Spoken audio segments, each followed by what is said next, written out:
explain myself.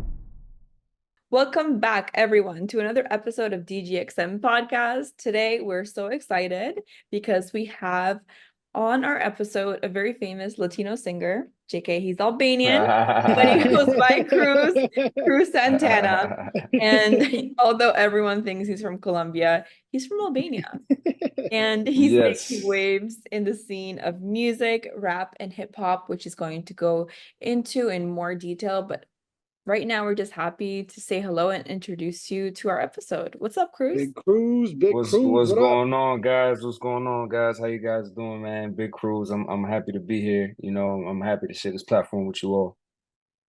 Where you at right now? You in America? You in Albania? You in Bro, Dubai? You in yeah, England? yeah, Where are yeah. you? Not to be honest with you guys, I'm actually in Albania right now. I had to Oh, come a little earlier. Yeah, I had to come a little sooner than expected. But I'm out here. I'm in the motherland, live and direct in the motherland. yeah. You know that? Yeah, I'm outside, man. And I'm inside, but I'm outside at the same time. I like that. I like that. I like That's that. awesome. He's sticking to the task. I like that. Yeah, hell So, yeah. Cruz, Um, we know you Yes. as an artist, but you're also active on a variety of different platforms, whether it be entrepreneurialism, whether it be ghostwriting potentially, and event planning. But who is Cruz that the audience knows? Um, it's quite simple, but it's complex at the same time. You know, I'm an artist. I'm Albanian, 100% Albanian. I represent that everywhere I go, especially with my music, with my content, with everything I do. I make sure that it's very clear. You know, everyone knows about my background, my culture, and everything.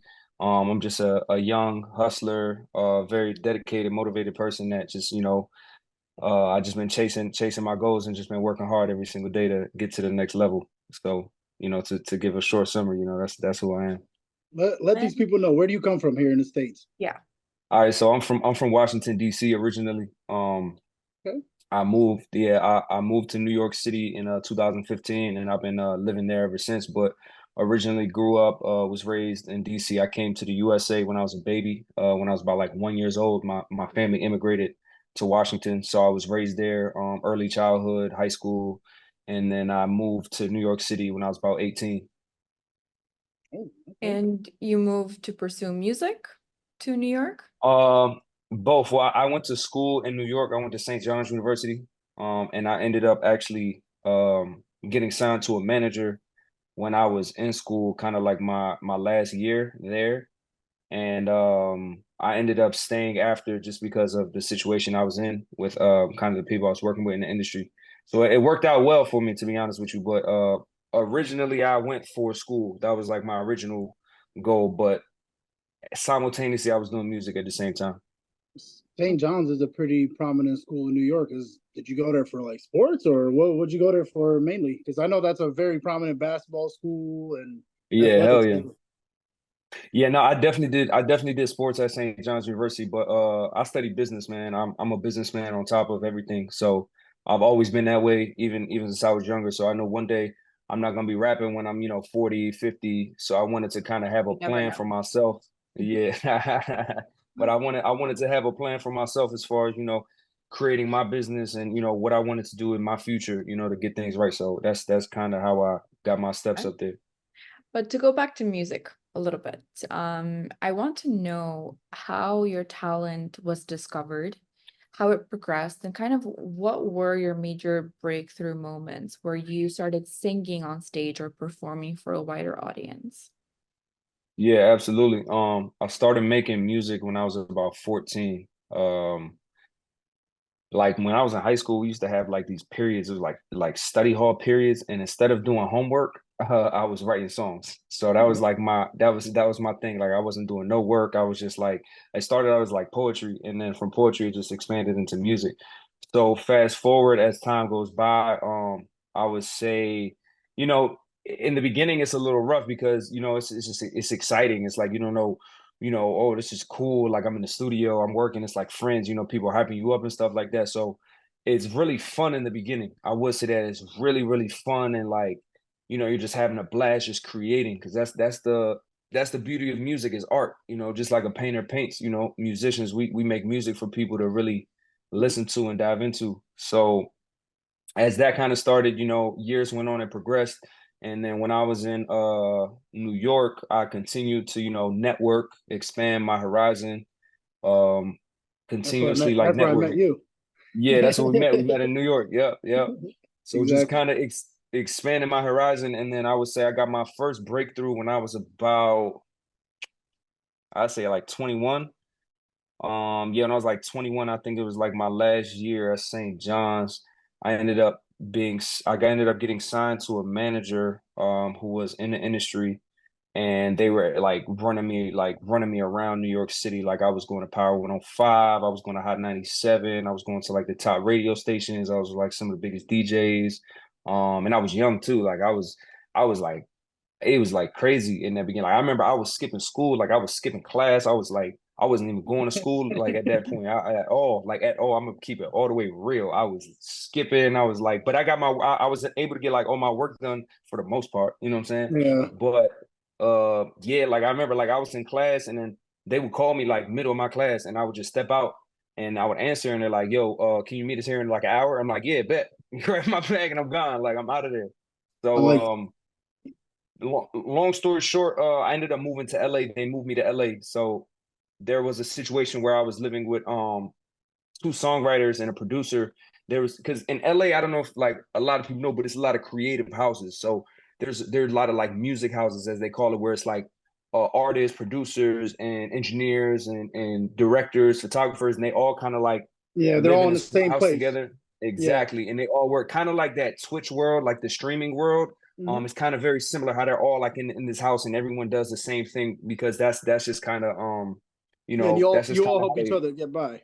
exactly. So that's how we help each other get by and work. And then I ended up getting my first situation when I moved to LA. I signed to UMPG, which was a publishing group, Universal Music Publishing Group. I ended up signing to them as a songwriter. And I was working with a lot of artists, just getting their like stuff together. I've worked with like mad people, man, I've and seen I'm you make just music without writing either. You know, yeah. I've seen him do the Jay-Z thing where he gets inside of a booth Yeah, and doesn't even write either. So Yeah. that's pretty awesome that yeah, you can do that. That's hard for me to do. I can't do that. It's tough. yeah. Nah, I'm thank you, bro. I'm happy you Thank you. pursued So, that, even though it was hard. You kind of knew like music is my oh thing, yeah, my passion. It doesn't matter if I'm in yeah, school or not, I'm going to answer this phone call. And we're not telling kids not to go to school. Definitely go to school if you're watching this video. yeah. Go to Also school, man. Go to school. make time for your passions too, because just like Cruz said, Yeah, he went back to school to pursue business. So he could use yeah, the yeah. best of both worlds in one place. That's really cool. What I want to know Yep, is yep. after you kind of got introduced to the music scene, where did the idea of Cruz Santana come from? All right, perfect. So perfect. It's a perfect question. So my original artist name when I first started when Rock first met me, it was Cruiser Santana. Now, the way I created that name was growing up in DC, my nickname was always Cruiser since I was like 14, 15 years old. Like and like everyone just that was just the name like they called me by. Yo, Cruiser. Like I don't know why, but Yeah. that was just my name. And then it just so happened that when I was watching this movie, there's this movie called Snitch by The Rock. I don't know if you guys ever seen it, but if you guys haven't seen it, yo, check that movie out right now. It's a good The good movie. main, yeah, one of the main characters in the movie was this guy named Cruiser, and like he was just badass, man. Like he was, like he was just super, like he was in my eyes, he was a hardworking man, right? He worked in this construction company. He had just came home from like doing time in like prison and stuff, and he's trying to get his life together to feed his family and to like literally just get on the right track. Um, and it just so happens that his boss, the one that's paying him, needed him to go and do more illegal stuff for him to pretty much save his son. So this guy had to choose whether he was going to stay on the right track or get sucked back into that world. And just like the way he carried it, it was just like it inspired me, to be honest, because um you never know, like with life is a journey. So like his journey was to always like go back to his family, go back to his kids. So I really understood that. But sometimes, when things come in front of you, there's no other way to go around it but to face your obstacles, face what's ever in front of you. It's your And I career. kind of felt like, yeah, I felt the same way. So that's how Cruiser really came about. Boom, that was the first name. Santana came from one of my favorite players, Santana Moss of the Washington Redskins. I played for them, and that was like my favorite player, favorite receiver. He was the captain of the team. I loved him like since day one. I He was thought just I he thought was you were gonna say Joel Santana. nah. Shout out to him though. Shout out to him. But nah, That would be a good Santana one was a too. That's yeah, a really man. That would cool have been a story. great one. I That's a like great Hell that. yeah, story. but nah. Did Santana was a dog, man, and then I just kind of put them together. So that was the original. But then I ran into a couple problems with that name as far as like trademarking and as far as branding. Copyright. So Yeah. Mhm. yeah, so as far as with the record labels and stuff, we had a situation in 2019, kind of with the same manager that I signed to, where they went into a whole rebranding phase with me, where they wanted to kind of switch it up because obviously the name had copyright issues and it was just confusing the audience because I'm Albanian, but I look Spanish, but I don't speak Spanish, but it's a Spanish, you know what I'm saying? Like it's and it's a shout out to the Latino community because I have nothing but love for them as well. But they were just like, yo, we got to rebrand you, we got to make you, you know what I'm saying, pop. And I was just telling them like, you know, this is like growing up, like I'm not gonna change my name, like Cruiser. People, even back home in DC, everybody knows me as Cruiser. So we, you know, thinking, plotting what we gonna do. And we just came up with Big Cruz, and it was like short, simple, straight to the point. And ever since I changed that, like things just started going all the way up. I'm just happy you didn't do Lil Cruz. It's better that you did Big Cruz. Imagine, but imagine, but oh man. even before all this music stuff here in the United States, did you have like a family member that was a musician, or did you come from family that was artists or poets or anything like this, or it just came out of the blue? Bro, to be honest with you, not a single person in my family did music. I was the oddball. I was the, you know, the one that stood out the most, and like it just I was the only one. No, like zero. When I say zero, like zero people do music in my family. So What's the support like from your family? Did they not understand it at first and now they love it? Was it a oh weird thing for yeah. them? Oh yeah. I was getting cursed out in Albanian. Like it was bad. Like we Why did were you not, getting they're like, cursed yeah. out in Albanian? Because they're like, because we didn't, they were like, yo, we did not move to this country for you to be a rapper. You're gonna go to school, you're gonna get an education, you're gonna get a job, and you're gonna live your life. Like, you know what I mean? And I was like, no, I'm not. Like, I'm sorry. Like, no. Like, I know I went against the A grain. I went against rebel. the Look grain. at you, a complete Yeah, rebel in that I Me and went regard. you against the both, bro. grain. Me and you both. Yeah, bro, you know them conversations, man. They get that's But gosh, it where did hurts. they become convinced that, okay, our son made the right choice? Yeah. When I started moving, like He's like, shaking, not when I yet. started I'm joking. nah, when they just started seeing the success, man, like I was getting booked for shows. Like I had my own shows coming. I had people paying me for features. I had like I was living in LA, I was going to Miami. I was like getting like you know, flew out by labels to like work on certain projects with artists. And then obviously they never they like my family really didn't listen to like hip hop or music of like you know they really didn't listen to that. They I don't know what they listened to be honest with you. But when they heard me, like when they actually heard me, they were like, oh wow, like you're actually pretty good. So that kind of really convinced them. And then obviously just as time went on, shows kept coming, bookings kept coming, everything kept coming, and they were like, you know, happy to the point where I was able to do one of my biggest shows recently, the Color Day Festival in Albania, in Tirana, in the capital, in the city that they grew up in, and they saw like almost 10,000 people there screaming my name and going crazy. So then they were like, okay, They were saying like, Big Cruz. yeah, oh yeah, I love that. I love that. oh That's yeah. awesome, man. How did it feel for you to perform in front of all those people in Albania? To be honest, it was crazy. It was crazy. I Yeah. didn't expect it. Yeah, I didn't expect that energy. Like the energy is just different, man. Like I always say this, you know, performing in like Europe and overseas compared to like the US, it just hits harder. Especially for me, like it hit home because I'm in my country, like, and you know, I killed it, and I'm excited. I was excited, man, and obviously a lot of emotions, anxiety, you Yeah, it's not know, easy. It's not easy. And nervousness. how Yeah, long was your performance time there? Because I seen you were there for a while on stage. yeah, yeah. I had like a 20-minute set. You know, I was one of the main performers on there. And I know, bro. I know you've been to like Sunny Hill. You know that vibe, bro. Like Yeah, it's real. Like it gets real it's once you fast on that paced. stage. It's very fast It's paced, and fast you're just paced. like, wow, Like I'm in the moment. You know? exactly, exactly. Yeah, So I yeah, that completely was understand. So hell yeah. what's next for Big Cruz? I know you. performed in Albania, you perform here in a variety of cities, you often host events. Other than performing, how else can people like find you when they're out and looking for performances or shows? Yeah, I mean, obviously, you guys can check out my social media at all times. Everyone can see see what's going on. But as far as what I have next, I got a project coming out called Nothing Lasts Forever. That's one of the projects I've been working on for a long time. I've been working on it for about like a year now. So we're just kind of narrowing down like the best of the best records. I'm one of my hardest critiques, so it kind of takes me a little while to put out music just because I want to put the best stuff out. But Yeah. just kind of pushing my project, getting things together. I got a couple shows coming up soon. So obviously everything is going to be like posted on my like Instagram and on TikTok and things like that. So people will definitely be able to check it out.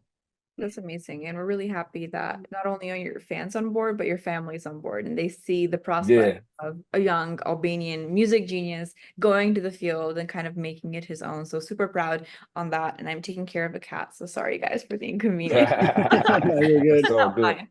But Nate, do you have a dream place you're trying to perform? I know, like for me, if I ever have a place I want the lights shining on me, it's gonna be Madison Square Garden. Is there a spot that you would want to like sell out? Yeah. Capital One Arena in Washington, D.C. That's one of my dreams because that's home. I like But that. yeah, I want to sell Capital One Arena out. That would be viral. That would be can. nice. And That would if be you Yeah, dope. were to collaborate with an artist or a couple of artists to be able to sell out Capital One Arena, who would you collaborate with like anybody, I can say anybody. in the world? It doesn't just have to be Albania, but the whole world. Uh, but probably like Drake, uh, Future, Lil Baby. I think those are some of my favorite artists. Those are some of my inspirations. J. Cole. I would love to do a show with J. Cole. That would be insanity to me. So I can see you with J. hell Cole. I yeah. can see you with all of them, but especially J. Cole. Just something about the music and the vibe says like a really good Him, Yeah, experience. hell him yeah. and Future would be good too. Yeah, Him and Future as Future would well. be crazy. And now people don't know, a lot of people don't know, like for you guys that are tapped in, J. Cole went to the same university I went to. He went to St. John's St. University. The John's. only reason, the only reason I went to St. John's was because of J. Cole. Like I swear. Like I was like, wow, he went there, he made music, he made it. Oh, I could do the same thing. Or Yeah. that was just the mindset. And there was a lot of people that went there at the school that had that same mindset too that I met along that journey. So shout out to them. It's How funny. I had friends that went to school with you at St. John's, and they're like, when they saw us make music together, they're like, Cruz, what? What is going on here? It's such a small world, and it was crazy to me. Small But I'm world. like, how the heck?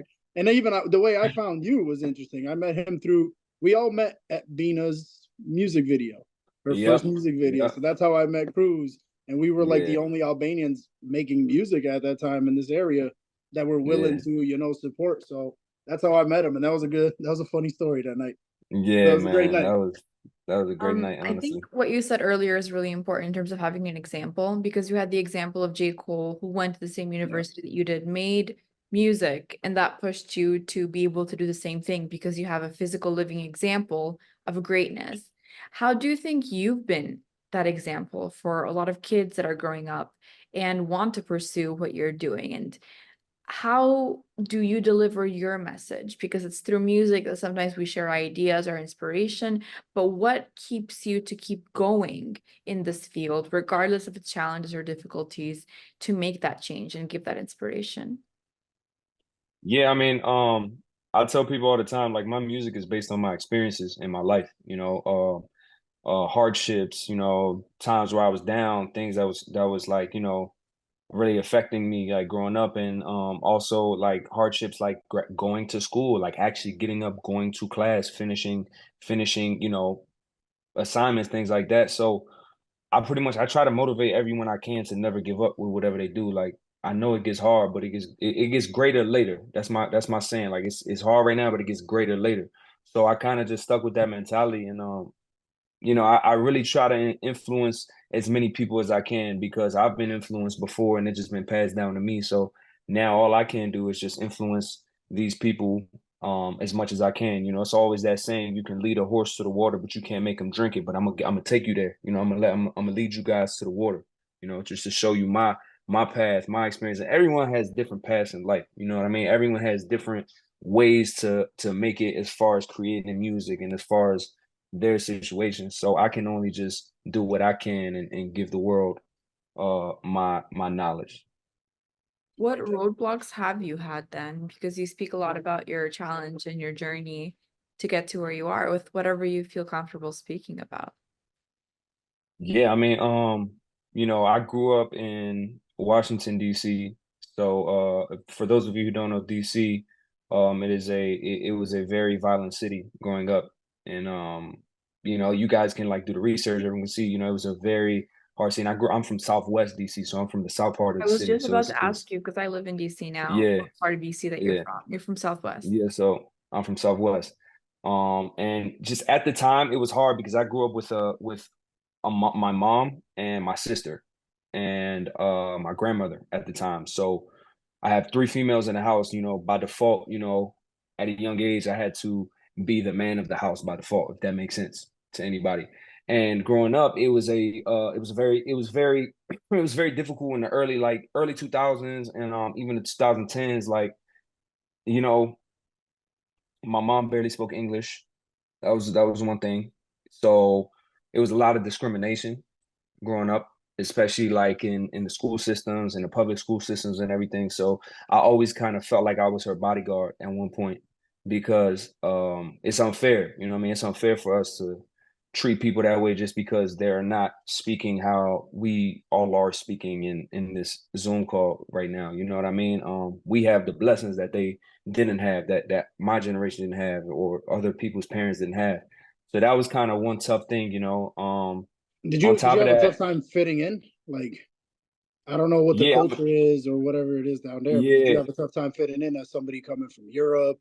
That's something they don't know about, you know? yeah, for sure, for sure, for sure, for sure. It was, I mean, I'm gonna keep it all the way real. Like DC is a rough city. Like I'm like growing up in DC, like it's a rough city. There's You different on a realities train, in DC for it's sure. different realities. Yeah. It's not just the White House and the Capitol. It gets really dangerous there sometimes. And obviously growing up, I was taking the trains, taking the buses, taking the metro, and you always really had to like be on Watch point. out.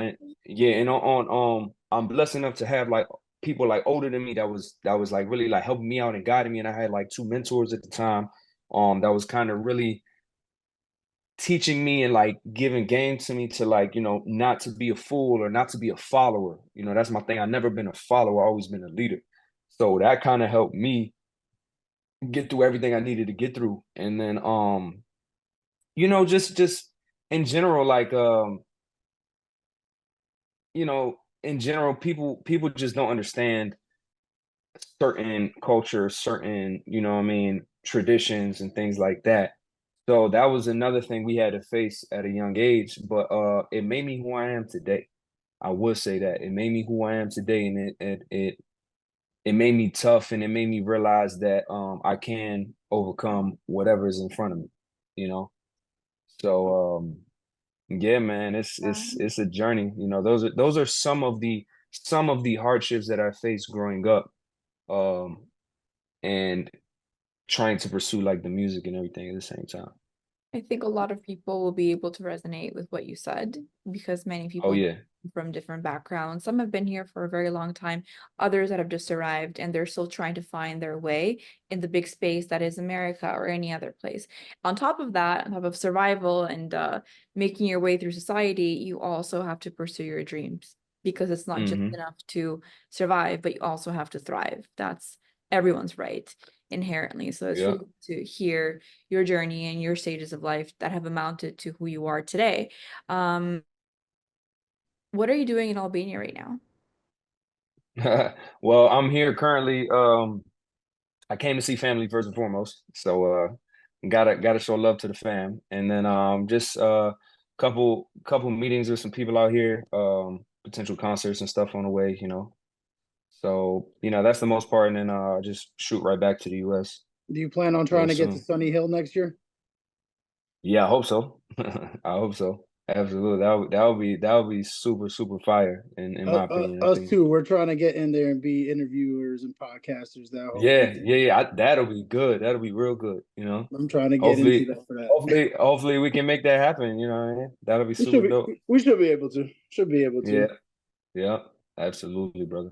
So, Dea, you want to get into the next stuff about Albanian background and Yeah, heritage? really enjoying Cruz speak a bit about his background, which I don't think many people are aware of. They just Yeah. know the performer and the artist, but the backstory, I think, is what draws a lot of people towards you and Hmm. gets you that fan base that is super loyal because people like to relate to people that are like them or that share Hmm. similar experiences in life as them. But we also know that you are Albanian, and it's debatable whether you look Albanian or not. I wouldn't say that because they do say Albanians have similar features to a lot of, people from Latin countries, Latin American countries. Don't worry. And I've gotten Puerto Rican my whole life, bro. So don't Yeah, worry. yeah, yeah. I get it. I get it. That's so been me. for sure, I definitely see that, and your name helps with that whole image, but you're born in Tirana, right? Nah, I was Where were you born in born? Greece. I was Oh, tell born us in a bit about Greece. that. Yeah, Okay. so I was born in Athens, Greece, in '97 from the war that had been going on in Albania. It was a civil war going on. A lot of people don't know. If you got whoever's tapping Right. into this interview, yeah, whoever's tapping into this interview and is watching, make sure you guys Google the civil war in 1997 in Albania. Pretty much to sum it up, it was the civilians of the country pretty much standing up for themselves and going against the government. So it was a war with the government and the people, and it was complete chaos at the time. From what I was told, there was like people in the street with AK-47s. Like it was literally like a failed state at that point. There were tanks in the street. There were like soldiers in the street fighting with civilians. There were rebels. There were a lot of people that were robbing, committing crimes, bombing businesses. It was really bad during those times. So it just so happened that my father had a business at the time. He owned a coffee shop in Tirana, and one of the main factors of me going to Greece and being born was that some rebels had bombed his coffee shop, like with actual bombs. Oh, So they blew it up, and they shot it up, they blew it up, and it was really dangerous. And my mom was pregnant with me at the time. So once that happened, he made the decision to move my mom and her mom, my grandmother, to Greece because his sister lived there at the time, and it was much more safer because he didn't want to risk anything happening to his family. You know what I mean? It was wow. chaos. It was real chaos. So that was the main reason why I was born in Greece and not in Albania during those times. Yeah, my brother was born in 98 in Albania. Um, and I was also alive during that time in 1997, 1998 as well. I was about 2 years old. And I remember that time still, 3 years old at the time, vividly.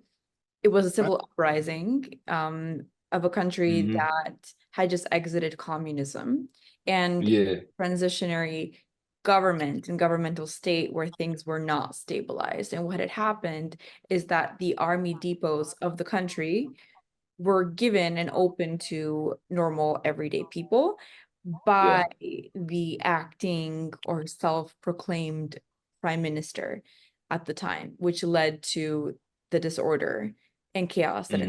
ensued. And Big Cruz is right. Hospitals didn't even have water. Yeah, Birth nothing. Yeah, wards during the time. yeah, yeah, yeah, A lot of people did try to leave. it's crazy because I yeah, didn't even know about this Civil War '97, and like yeah. It probably wasn't could a be. war, it was like a civil uprising, but very much Yeah. close to being.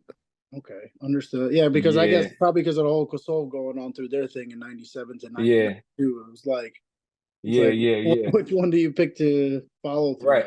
or listen to? Right. And it was, yeah, yeah. And from what they were saying, like it was like, these are stories that's been told from like my family and people that's been alive during those times. It was just dangerous. Like every day, like people was dying in the streets every day, people getting robbed, people getting stuck up, stores are like not having food. Like imagine you go to the store, you can't even buy any food because we don't have any It food. was There's no bread, anarchy. there's no milk.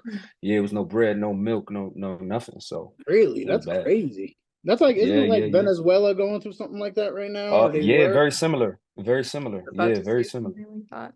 Yeah, that's insane, man. That's Yeah, insane. Yep. it's funny Yep. because you speak to Albanians today and they're like, "Oh yeah, that happened.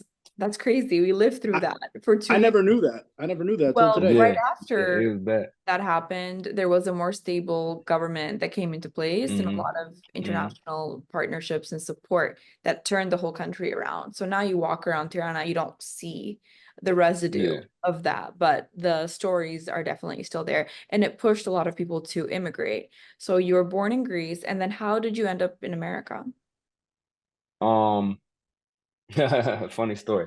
And like I said, I'm gonna keep it very real with you guys. I'm gonna be Yeah. very transparent with all the fans and all the supporters that are watching and are gonna be watching this. And just to give my background and my story, these are actual events that's happened. These are actual things that's happened. And you know, it's I can't make this up. So pretty much pretty much after I was born, my family moved back to Albania. I can't remember like how many months I was, but I was a baby. I was a newborn. And as time went by,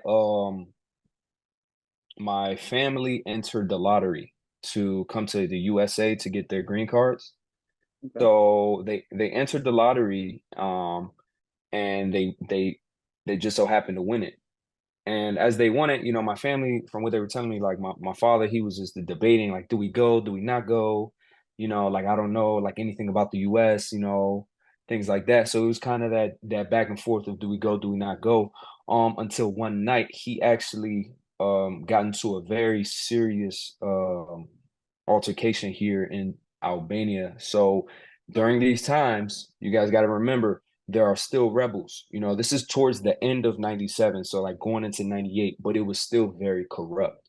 I'm talking there were groups of people that were imagine you're driving on the highway and there are groups of people who are stopping cars physically with their hand in the eight and they got somebody got an AK-47 right here pointed at you like stop, you know what I mean? It's Oh, not a police officer, it's not somebody that work in the government, it's a person like you and I, you know, just pulls up on you, yo, hop out the car, AK-47, what's up? Where you guys going? What you got going on? What's in the car? Whose car is this? Right? There wow. were checkpoints of people that was doing this throughout all over Albania, not just Tirana. It was in Durrës and Shkodër Especially and in everywhere. Vlora. Vlora And was Vlora was the epicenter most of dangerous. It this. was the most dangerous during these times. Like these are written facts, man. Like you guys gotta look this up after, like to all the supporters. Um, so during these times, my father was in a vehicle with four of his friends, and they were, I guess, coming back to Tirana. I don't know what part of the country they were in or where they were coming from, but they were going back to their home. And long story short, to give you guys a summary, there was a rebel group that had stopped the vehicle in front of them, and they saw what was going on, and pretty much nobody in the car that he was with was trying to go for that. They were like, "No, we're not going for none of that." Like as soon as this car gets cleared, we're gonna just ram through these people with the AK, and we're just gonna pray. And we gonna pray. Like Albanians, bro, crazy. Albania!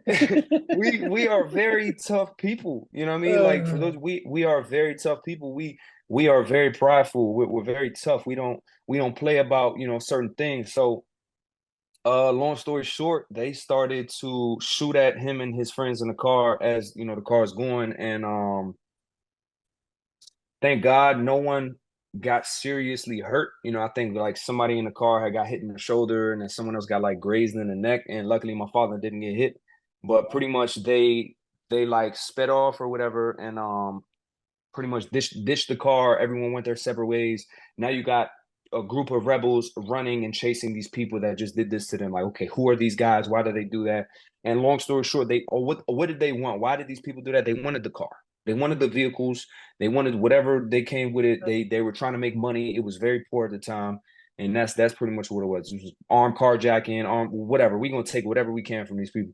And long story short, that night, I remember my mother, she's telling me these stories to this day, but my father came home. Mind you, he lost his phone. He didn't have no cell phone, no wallet, no nothing. He literally had to like hitch a ride on a road from somebody, like literally thumbs up, like hitched a ride from someone, took him back to town. And as he came home, he had like blood on his head. He was like dirty and everything. And he was like, from now on, like to this day, I would never raise my kids in this country because of this that's going on. I want to give them a better life, a better opportunity. I don't want them to go through any of the things I went through tonight. And I don't want to kind of risk putting my family in danger. So that's when they made the decision to take the green card lottery. Mind you, it was expiring. Mind you, they had like a certain amount of time that they could say yes or no.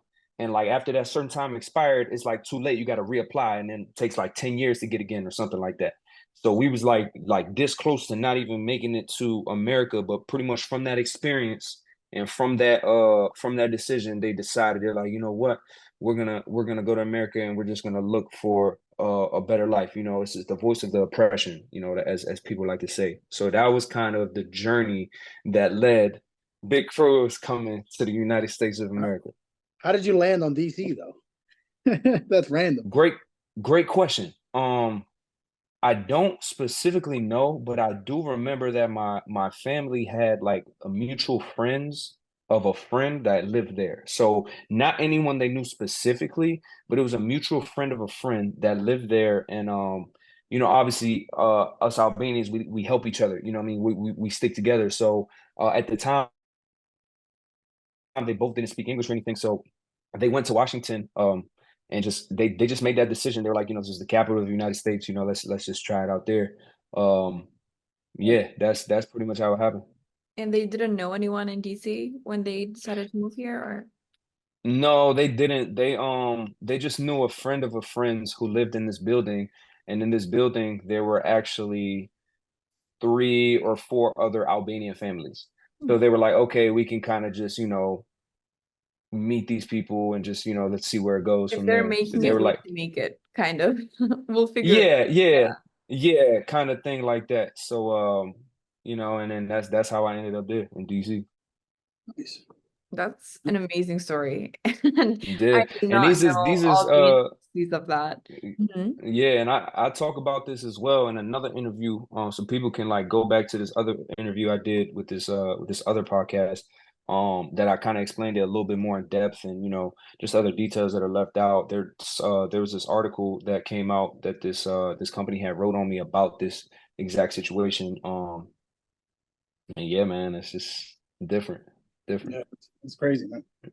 And Yeah, Got a crazy background. See, I never knew all this about Cruz. I just knew he was the artist, positive person. I didn't know he came well, from he all is this. all of those things as well, but he talks about the history that kind of like led him there. And I think you do a good job by doing that, because many Albanians just don't talk about the history. People don't really know what happened in Albania during 97, Nah. 98, and how the country was kind of turned upside down. And those that went through it, they kind of like blacked it out from their memory and they pretend it didn't happen. But people were Yeah. afraid to leave home. Oh yeah. Robbed, being assaulted. If you're a woman, that was a big fear. You couldn't really leave without protection, or you'd stay home because they would raid homes essentially. Yeah, They were gangs. kidnappings, everything. They were Yeah, gangs, yeah. and they had no Mhm. authority above them. And the only reason they would go around and patrol was because they had weapons that weren't there. And this was all Albanians between Albanians. I Yes. mean, it wasn't like Yes. they Crazy. specifically were trying to annihilate other Albanians. It was This survival. is Yeah, it People was just were more yeah. survival. So it poor was like the during movie. after communism. Yeah. Yeah. It's like the movie, where it's like you just have the freedom to just go do whatever you want right now for the next couple hours. Oh, And it that's was what these guys were doing. anarchy. Anarchy Yeah. and Yeah. fascism, no law. Mhm.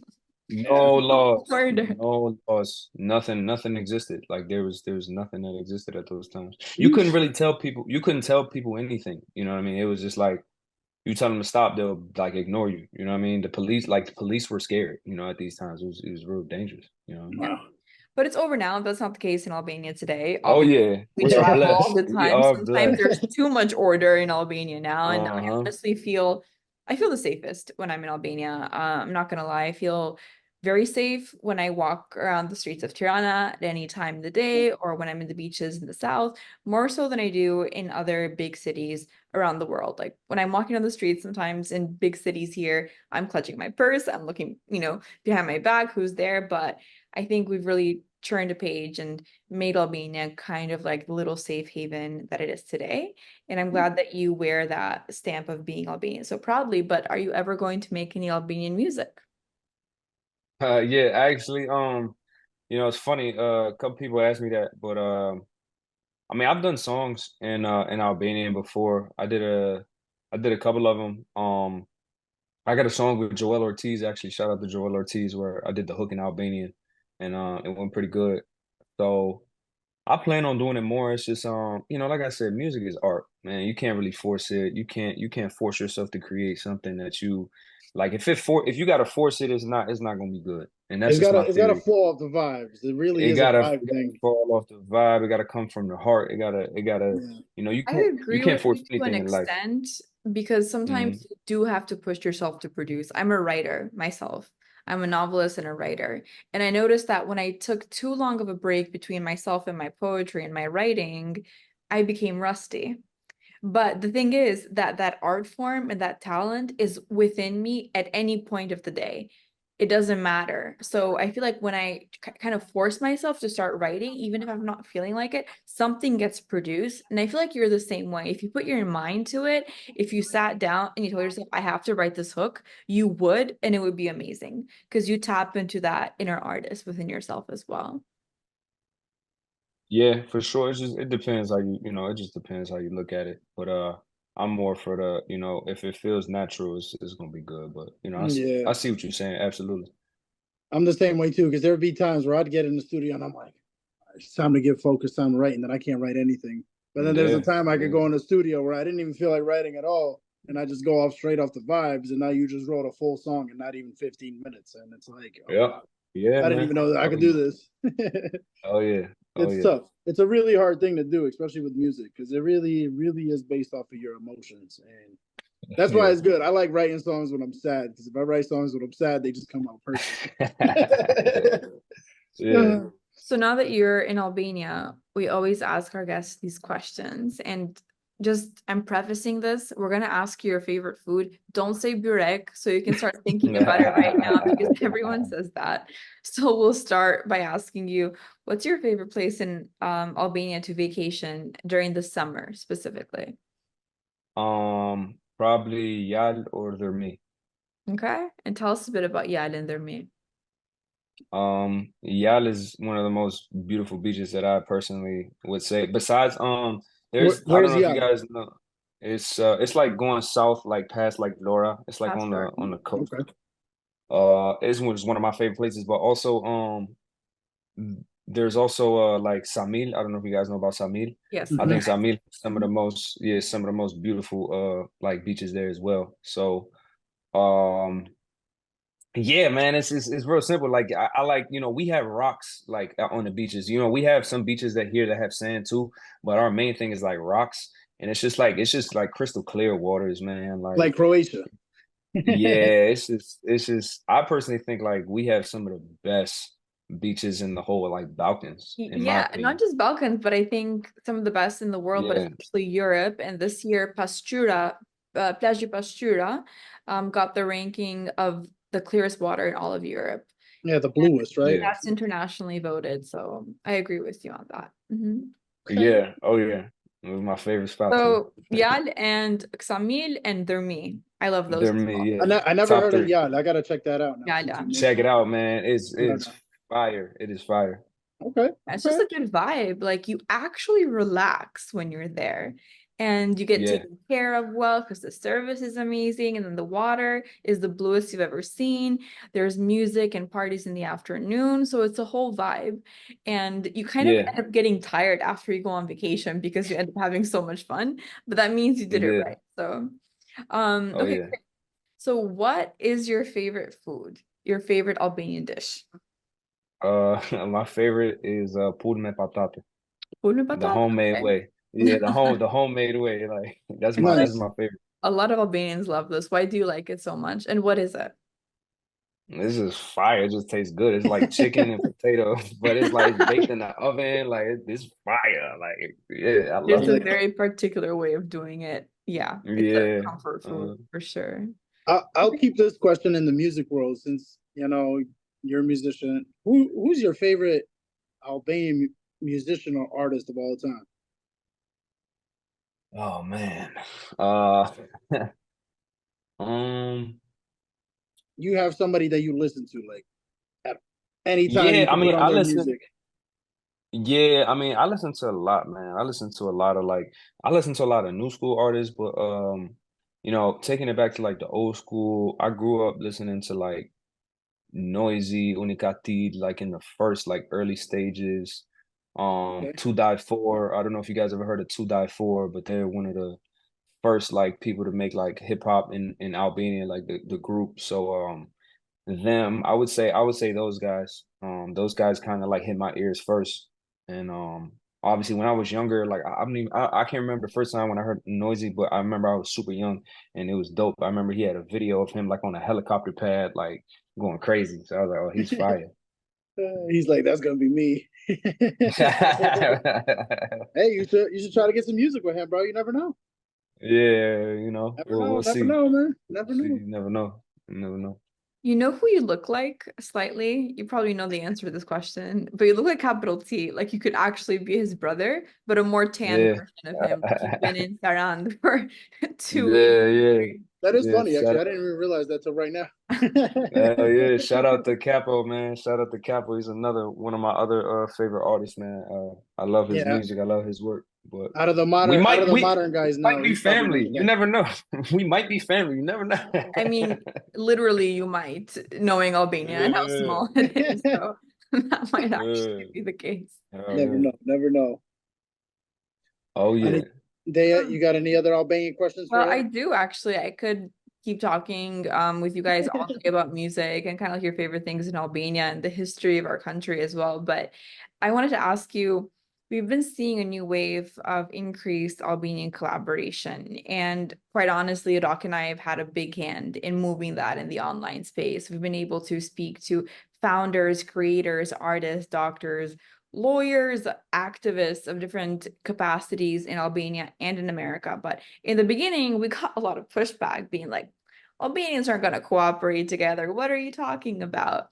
Why do you think that is? That whole notion, is it a generational issue? And do you see that being fixed by people like us who are in their 20s and want to see that kind of cooperation or older? Um, I would say it's just hard, sometimes you can't control people's like mentality or what their thoughts are, and for us, as much as people like to help each other uplift, there's a lot of people that don't want to see you win, and that's just in all cultures, that's just something we all got to accept. But I would say that you guys are doing an excellent job and are kind of breaking the wave of, that standoffish, oh, I don't think, we'll work with you guys, who are you guys type of vibe. I think you guys are really setting the tone and creating something that is very, very beautiful. It's just something that is like history in the making. So I would say that's it.